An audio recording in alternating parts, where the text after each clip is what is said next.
Ala ko kakasa. Nung makilala ko, biglang kumaripas ang takbo eh. Itong si Joe, masyado malusyon. Matagal ko nung naririnig sa'yo yan eh. Uminom ko na lang. Kayo talaga oh. Lagi niyo ako sinasalungat. Totoo naman eh. Wala namang katuturan yung kinukwento mo eh. Luring, si Des, galit ba sa amin? Hindi pagod lang yon. Baka nagpapahinga na. Baka makatulog yun. Punta mo. Hirap dito eh. Yung dalawa may kausap. Eh paano ako? Parin Jimmy, masyadong mainit ang ulo mo eh. Anong malay mo kung nagpapaganda lang yon? Di ba? Sige na, tawagin mo. Tingnan ko kung anong magagawa ko. Huwag mong tignan, gawin mo. Baka ako pamalis eh, ako papasok dyan. Relax, Jimmy baby!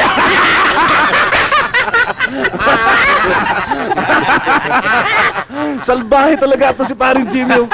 Alam mo, ibang klase kasi style mo sa panliligaw eh. Makinig ka sa akin. Alam mo, hindi nakukuha sa pananakot yan. Siya nga naman, suyuin mo para makakuha mo. Hindi na uso yan.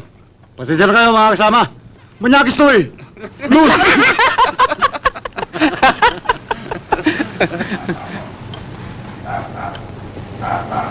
Hoy! Hoy! Anong tinatay-tayo mo dyan? Nakakailang ka? Kung naiilang ka, bakit hindi kayo umalis? Bastos pala magsasagot to eh. Baka naghahanap ka ng sakit ng katawan. Bago ka rito, no? Bago nga. Kaya ngayon lang tayo nagkita. Tarantado pala ito eh. Makuha nga sa papayo. Mabuti pa kinuha mo na sa paupo eh.